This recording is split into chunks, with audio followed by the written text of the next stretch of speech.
Mesdames et messieurs, bonjour et bienvenue dans ce Parlons Gouvernance qui sera consacré au coup d'État au niveau du Niger. Agapit Napoléon Maforican, bonjour. Oui, bonjour Angèle, bonjour à tous nos téléspectateurs. Il y a une situation confuse au Niger depuis le soir de ce 26 juillet. Des hommes en uniforme ont annoncé dans un message télévisé avoir pris le pouvoir. On a vu circuler même un post de Bazoum qui annonçait quand même la sauvegarde des acquis. Dans le même temps, les institutions sont suspendues et les frontières du pays ont été fermées. Cette situation intervient seulement quelques jours après cette annonce de l'actuel président en exercice de la CEDEAO qui disait vouloir combattre le changement anticonstitutionnel. Question, comment Tinubu peut-il gérer cette situation? Merci Angèle. Disons que, déjà pour les téléspectateurs, que cette émission est enregistrée ce jeudi 27, parce que là, la diffusion le 28 déjà, ça pourrait avoir été l'évolution, la situation peut avoir évolué, donc du coup, il faudrait bien vraiment que nous soyons, que nous précisions un peu le cas temporel, parce que c'est une actualité qui évolue. Là, à l'heure où nous enregistrons cette émission, la situation n'est pas totalement décantée. Même si l'armée nationale, l'armée loyale, l'état-major mali et nigérien a rejoint en évoquant les questions de sécurité et autres, les questions donc de sécurité publique et autres. Même si le président Bazoum a intervenu, il n'a pas officiellement démissionné. Donc, de manière formelle, il est le chef de l'État toujours. Il veut préserver les acquis, quoi qu'il en coûte. Or, les institutions sont dissoutes. Donc, du coup, nous sommes dans une situation double où il y a un chef de l'État élu dont le mandat court toujours, qui n'a pas démissionné, et il y a une junte qui a dissous les institutions. Nous sommes dans la logique d'un coup d'État militaire. Alors, vous évoquez ce qu'avait dit le président Tinubu. Oui. Je pense qu'il était allé un peu trop vite en besogne. J'ai pas eu l'occasion de commenter cette actualité. C'est délicat. Ce qui se passe en Afrique, il faut l'analyser pas du point de vue d'émotion ni passionnel. Il faut l'analyser du point de vue de géopolitique mondiale. Et vous comprendrez que nous ne sommes plus dans la logique de 89-90. On est revenu à une logique de guerre froide. Et si on revient à une logique de guerre froide, c'est-à-dire un peu au lendemain de la Deuxième Guerre mondiale, où il y a deux camps, un camp de l'Ouest contre un camp de l'Est. Si la génération contemporaine ne connaît pas ça, et si certains chefs d'État n'analysent pas la situation de ce point de vue, ils vont se tromper. Moi, je fais partie de ceux qui avaient dit que la CEDEAO gérait très mal le cas malien. Nous avons déjà connu le cas guinéen. On a dit, c'est un coup d'État heureux. On a vu les errements de Dadis Camara. Après, on a vu Awa Sanogo au Mali. On a dit, voilà, lui, on a tenté, on a tout fait, on a mis les pressions. Ibeka est arrivé. Ibeka est arrivé, la France, l'opération Barkhane, tout ça là. On a salué la France. Et puis, quelques années après, on a le cas Goïta. On ne peut pas ne pas analyser. Au Burkina, l'association que les gens aient salué la rue de 2015 était une sorte d'illusion. Mais après, aujourd'hui, comparé n'est plus au pouvoir. On a connu ça 2 pouces en moins de 2 ans.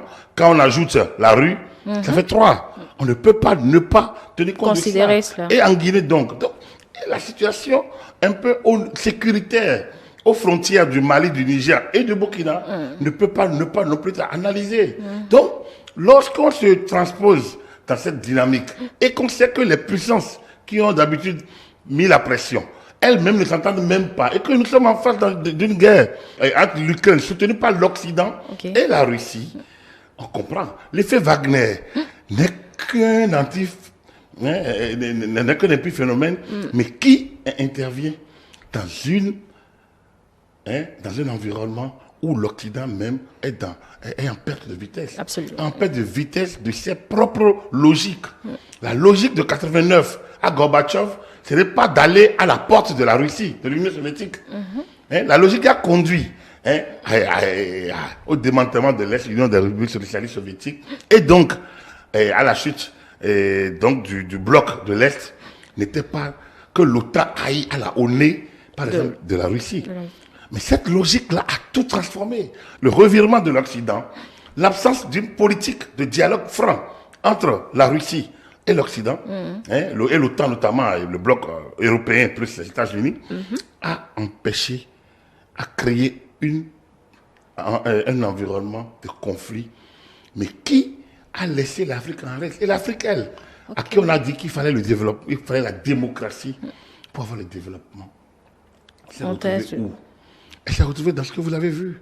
Aujourd'hui, est-ce que la situation du développement est meilleure qu'en 89-90 dans tous les pays? Est-ce que la démocratie est partagée? Est-ce que les vertus de la démocratie sont réellement partagées? Est-ce que l'élite essaye franchement d'implémenter d'abord, elle-même comprend les logiques démocratiques? Le Niger a connu 6 ans après, en 96, le premier coup d'État. Le Niger. Après, il y a un autre coup d'État. Il y a eu le coup d'État qui a tué Mena Sara. Lui-même, venu au pouvoir par coup d'État, en 96, 99, un coup d'État qui le tue. Et après, on a eu les Tandja. Mais Tandja qui veut se maintenir au pouvoir, un autre coup d'État. Et tout récemment, il y a quelques mois, avant l'arrivée de Banzoum, un coup d'État. Ou bien juste après ça, ou bien une mutinerie, ou bien une sorte de... Donc, il y a une situation dont on devrait tenir compte. Il a perdu cela de vue? On l'a perdu cela de vue. Il faut tenir compte de cela. Quel est le problème de l'armée? Il faut l'écouter. L'armée, autant peut dire, l'armée n'a pas le droit d'user ou d'abuser des armes du peuple pour perturber les institutions. Le prétexte, c'est les conditions sécuritaires et développement. Mais au même moment, la même rengaine. Au même moment, les civils qui doivent faire plus de discipline ne le font pas toujours. Alors, on ne peut pas dire que c'est le cas au Niger aujourd'hui, ça c'est vrai. Peut-être que ici, au Niger, c'est plutôt la géopolitique. C'est plutôt le Niger partie peut-être de la géopolitique et du voisinage, un peu de l'environnement où la CEDEAO n'a pas été en mesure de maîtriser, de gérer. Regardez la situation. On a fini par demander au président le président Patrice Talon de gérer, d'aller parler. La médiation. Pourquoi on a-t-on arrivé là lorsque on a tenté avec Goodluck Jonathan par rapport au Mali et une fermeté qui n'a pas fonctionné, c'était une fermeté maladroite au niveau de la CEDEAO. On a tenté avec Boni Yahi, avec la Guinée. Avec les Guinéens qu'on a failli, on a donné l'impression d'adouber un peu ce coup d'État parce que bon voilà, et puis bon, on envoie Boni Yahi là-bas. Au même moment, Ambalou, qui était à la charge de la CEDEAO, a repris le dossier en charge. Bref, on ne sait pas, là également, au niveau de la Guinée, qui était réellement le vrai médiateur. Au niveau du Burkina, apparemment, c'est une situation qu'on a. Apparemment, on a même l'impression que le cas burkinabé était un cas presque accepté, parce qu'on sent moins de pression sur le pays qui abrite le siège de l'UEMOA. Lorsque vous avez une situation du genre, vous vous posez la question est-ce que la CEDEAO même se retrouve réellement dans la situation? On a fini par l'UEMOA qui s'est perdu dans sa mission, a fini par se rattraper grâce à la décision de la Cour de justice et l'a réintégré. Mais le vrai problème aujourd'hui, c'est quelle est l'option, quelle est la lecture de l'Union africaine et donc de ces organisations régionales, dont la CEDEAO. On se demande même s'ils en parlent quand ils se retrouvent. Exactement. Aujourd'hui, si le débat ne va pas au fond, si on n'analyse pas de fond en comble la géopolitique, ça pose un problème. L'idée de mandater le président Patrice Talon était une très bonne idée, dans la mesure où Patrice Talon est porteur de notre logique de raisonnement. C'est vrai, Patrice Talon est radicalement contre les coups d'État. Mais au même moment, il n'était pas partisan de sanctions radicales au départ. Donc, en réalité, il était peut-être question, je n'étais pas de délégation, mais j'ai suivi un peu certains comptes rendus, peut-être qu'il était dans une dynamique plutôt de réflexion globale, générale, qu'on prenne le temps de réfléchir pour comprendre réellement pourquoi une résurgence un peu de ces remises en cause des ordres constitutionnels. C'est pas les rhétoriques universitaires aujourd'hui qui vont régler le problème. C'est une analyse disons tranquille, profonde, savamment conduite, et de la géopolitique sous-régionale, des logiques sécuritaires, des dynamiques internes entre les pouvoirs constitutionnels et les militaires en place, et de la géopolitique internationale, ça fait beaucoup de choses ensemble. Je pense que la CEDEAO n'a jamais été mise à l'épreuve qu'aujourd'hui. Mais on risquerait justement, comme on le dit tout le temps, une certaine immiscion dans les affaires des autres États membres de cette commission. De la CEDEAO? Oui, de la CEDEAO. Non, la question de l'ingérence était déjà, bon, autant en 60, il était là, au moment de la création de l'Organisation de l'Unité africaine, on était dans une dynamique de non-ingérence dans les affaires intérieures des autres États. Mais depuis le droit d'ingérence, depuis les années 90 et disons, le passage à l'unipolarité, on est entré dans le droit d'ingérence. On a le droit d'ingérence en disant, mais on ne peut pas laisser un État faire n'importe quoi. Mais au même moment des situations, certaines situations prévalent. Et on n'arrive pas à les changer. Il y a des régimes autoritaires de fait, ou bien des régimes de partis dominants de fait qui sont là, mais qui ne présagent de rien de nouveau que de maintien de l'ordre ancien, sous de nouveaux couverts. Et les gens se demandent, mais pourquoi est-ce que ce pays est différent d'un autre? Oui. Il y a ça, et que la CEDEAO même n'arrive pas à gérer. Le cas de la Côte d'Ivoire, avec Ouattara, quand même un troisième mandat tranquillement consommé, a perturbé certains. Mais les chefs d'État, aujourd'hui, Ouattara fait partie des grandes voix de la CEDEAO. Alors donc, il y a un certain nombre de situations à l'interne, comme presque du deux poids, deux mesures. C'est souvent situé à certains qu'il y a une sorte de deux poids, deux mesures. Alors lorsque Tinubu arrive, à qui un généreux homme politique qui a envie en même temps d'impacter, à qui on a, disons, filé la patate chaude, et qui en même temps lui-même se lance dans la grande rhétorique qu'on lui a connue. La question de savoir jusqu'où il veut aller. Il va faire comme Babangida, il va sortir ses forces contre le Niger. Et ce serait délicat. Donc du coup, il peut faire quoi? Justement, c'était la question, comment on s'en sort? Voilà. Donc, comment on s'en sort? Et je pense que le président Talon avait été, qui a fait un aller-retour sur Abuja hier et le mercredi, quand la situation a commencé, était normalement attendu pour Niamey. Ce jeudi, je ne sais pas s'il a été ou pas. Donc, mais quand ils ferment les frontières, comment on fait? Exactement, non. Bon, son entrée et son voyage avait été annoncé, disons, avant. Et ça, ce voyage n'a pas été annoncé au Bénin de manière formelle. Ça a été annoncé par la presse étrangère et notamment. Donc, du coup, on n'a pas eu confirmation. Mais à partir du moment où les frontières sont fermées et qu'il n'est pas dit qu'il est attendu là-bas. Donc, du coup, enfin, qu'il est descendu là-bas, et ça veut dire que c'est pas évident. Mais cela dit, qui a fermé, c'est la junte. Oui. Qui met en garde. Si la junte accepte de recevoir le président Talon, ça veut dire qu'il permettrait que l'avion présidentiel atterrisse. Donc, du coup, fermer l'espace territorial, fermer les frontières n'est pas synonyme d'absence non plus de mouvement. Il peut en avoir mais des mouvements autorisés par la junte, par exemple. Alors, donc, voilà un peu, il y a une sorte, un peu d'enlisement. Nous sommes dans une situation d'impasse politico-sécuritaire ou militaro-politique dans la sous-région qui nous habilite à dire que le modèle de 90, je l'ai toujours dit, les modèles de 90, que certains ont commencé par prendre pour des modèles définitivement ancrés, n'étaient pas. C'est pas parce que vous avez, on a dit le séjour d'un tronc d'arbre dans l'eau ne le transforme pas en crocodile. C'est-à-dire, donc voilà, le problème qui se pose, évidemment, c'est le problème africain demeure le problème africain. Et il faut peut-être l'analyser du point de vue géopolitique. Je le dis toujours.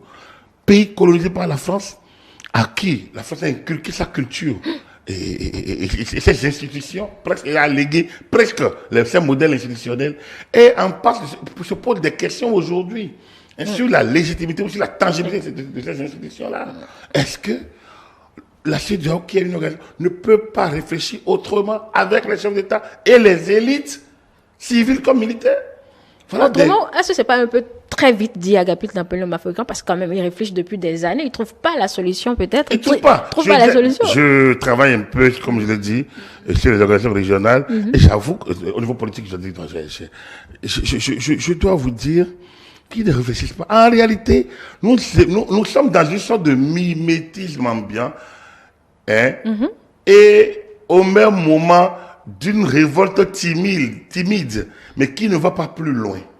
C'est-à-dire quoi? Lorsqu'en 85, et par rapport à la situation 90, 85, 90, lorsqu'en 90, 92, par rapport à la situation au Libéria, le Nigeria sort ses armes et va avec l'opération Comog et autres. Voilà. Donc, c'est donné le mandat, c'est autorisé un mandat de la CEDEAO pour créer une force. C'était la volonté de Babangida. C'était une volonté, disons, sous-régionale, donc d'hégémonie. Ça a donné ce que ça a donné, mais ça n'a pas réglé totalement le problème. Les Libériens sont allés jusqu'au bout. Et la paix est venue différemment. C'est vrai, avec la CEDEAO toujours.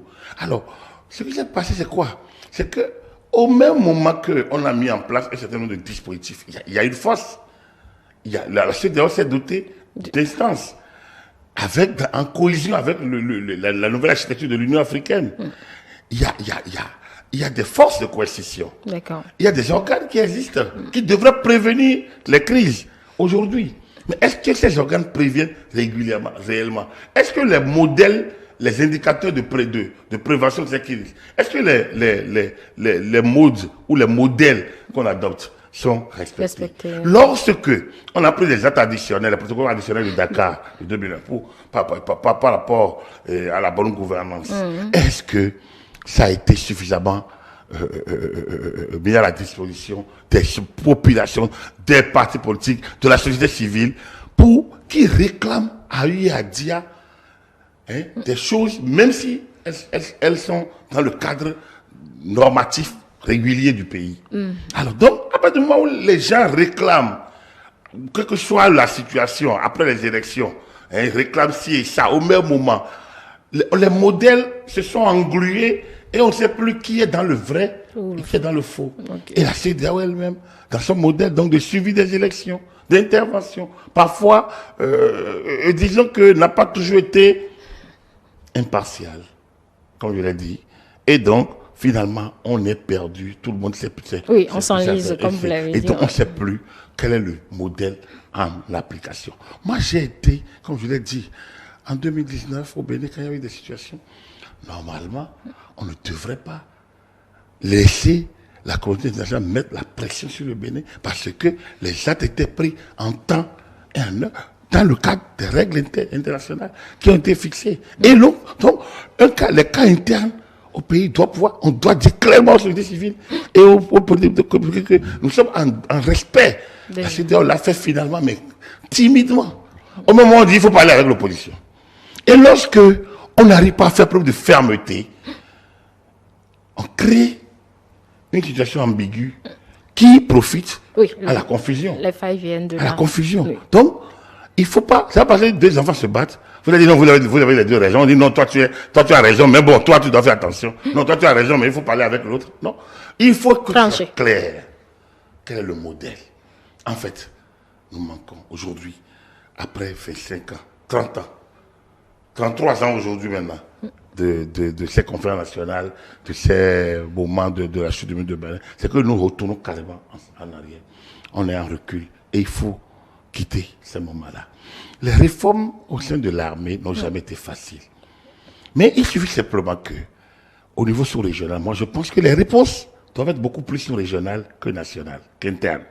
Une réponse interne ne suffit pas. Les questions sécuritaires sont des questions d'ordre régional aujourd'hui, qu'il faut ouvrir le débat à l'international, tout au moins aux sous-régions. La question sécuritaire, les réformes internes au sein de... Les chefs d'état-major des sous-régions se retrouvent. Il faut adopter une politique globale, avec des échelonnements. Et de maintenant à l'interne, chaque pays prend la partie qui l'intéresse et on discute. Il faut ouvrir la discussion. Alors, lorsque des gens ont l'impression que c'est contre eux qu'on conduit telle politique et qu'on n'a pas suffisamment communiqué, on se trouve encore dans la situation de confusion. Je ne dis pas que c'est cela nécessairement au Niger, mais c'est qu'il y a une situation de troisième mandat en Guinée, une situation ambiguë au Mali et une situation déjà de pouvoir qui n'était plus tenu réellement au Burkina Faso. Et donc, du coup, on sait que cette situation créée, le Niger, qui est habitué quand même à des coups d'État. Celui-là, on n'a pas vu venir. Où des vérités putschistes existent quand même au sein de l'armée. Le Niger a profité peut-être d'une faille pour se signaler. Ça, vous pouvez le dire. Je ne sais pas combien d'analystes, de géopoliticiens ont pu voir venir. Franchement, c'est une situation qui a pris tout le monde de coup. Tout simplement parce que le Niger faisait office toujours avec le président Bazoum, soutenu déjà par son prédécesseur. On avait l'impression d'une très belle transition et que d'une belle démocratie qui, disons, se déroulait. Et que le président Talon, le président Bazoum et le président Tinubu étaient chargés donc de réfléchir sur cette question-là dans la sous-région. C'est vraiment dommage qu'on puisse avoir encore cette séquence nouvelle à la veille des indépendants de ce pays. C'est dommage. Voilà. Et comme d'habitude, c'est le peuple ou la population qui en paie le lourd tribut. On a même vu quelques images des citoyens sortis pour soutenir le président, chassés à coups de feu, etc. Oui, c'est ça. C'est un peu dommage. Disons que comme la gouvernance doit se réinventer dans ces pays-là, dans nos pays. Je pense que j'ai pas envie de prêcher pour nous, mais moi je pense qu'il faudrait que on remette un peu ces pendules à l'heure et que l'Afrique, les pays francophones d'Afrique, essayent. Vous voyez, quand vous regardez un peu globalement, vous allez vous rendre compte que ces crises ne sont pas légion dans les pays anglophones. Parce que la gouvernance, le colonisateur anglais, britannique, n'a pas inculqué systématiquement ces institutions. Le Nigeria n'est pas une monarchie. Le Ghana n'est pas une monarchie. Mais la Grande-Bretagne était monarchique. Donc, elle est monarchique. Mais ils n'ont pas... Le Ghana a une constitution. Le Nigeria a une constitution, la Grande-Bretagne n'en a pas. Donc, le colon britannique n'a pas inculqué, n'a pas transformé fondamentalement et culturellement, politiquement, les institutions. Oh, le colon français a inculqué ses institutions, sa culture, ses manières de faire et de voir. Et quand vous demandez à des gens qui ne sont pas vous, et qui ont d'autres cultures, qui ont d'autres manières de voir et de faire, et ça fait partie aussi aujourd'hui de la crise sécuritaire, de la crise politique en France aujourd'hui. La France même n'est pas épargnée, les mêmes situations. Aujourd'hui, ce qui s'est passé en France il y a ces dernières semaines, notamment les actes de voyoucrasie, de banditisme, enfin, les actes de voyoucrasie et de vandalisme qui ont eu lieu dans certaines villes françaises, dont Paris, et les grandes villes, Marseille et autres, montrent combien la question de gouvernance se pose avec acuité avec la France et ces anciennes colonies aujourd'hui. Quand on voit la situation en Guinée, et au Burkina, au Mali, il y a de quoi se rire. Et l'histoire, quand je vous ai parlé de la géopolitique, vous voyez aujourd'hui, on sort les drapeaux de quel pays? De la Russie. Nous sommes dans quelle situation? La guerre entre l'Ukraine et la Russie. On a parlé tout à l'heure des accords céréaliers. Et voilà le coup d'État où les gens sortent des drapeaux russes. On ne peut pas isoler. Même si c'est des actes isolés, on doit pouvoir les rassembler. Et essayer de comprendre qu'il y a une situation. Il n'y a que les élites doivent réfléchir. Nous sommes dans une remise en cause aujourd'hui d'un dogme ou d'un paradigme qu'il faudrait, et donc, il faudrait de nouvelles analyses, poussées, pointues, pour ressortir. Il ne s'agit pas de condamner ceci ou cela. Ça sort rien. Les principes, les États-Unis vont condamner, l'ONU va condamner. S'il faut. Alors, si le principe est d'intervenir pour remettre l'ordre constitutionnel, mais ce faisant, ça va laisser des casses. Je ne sais pas comment des personnes. C'est un peu ça que prévient l'armée régulière et nigérienne qui a rallié. Alors donc, du coup, on consomme alors le coup. On consomme le coup à quel prix? Et après c'est qui? Et ça c'est la prochaine question. Après, c'est qui? Donc, je pense on est dans une situation, franchement, de questionnement, qui mérite, mieux que de simples condamnations. Voilà. On va suivre cette actualité de très près, quitte à revenir s'il le faut, si elle évoluait. Mesdames et messieurs, merci de nous avoir suivis. Merci à vous, Agapit Napoléon Bafouékan, pour vos analyses. Très belle journée à vous. N'oubliez pas que vous pouvez suivre nos différents programmes sur nos canaux digitaux, notre site internet, le www.etelebena.com, notre page Facebook ETélé en direct, et puis sur iOS et Android, ETélé Bénin, ETélé avec vous. pour vous?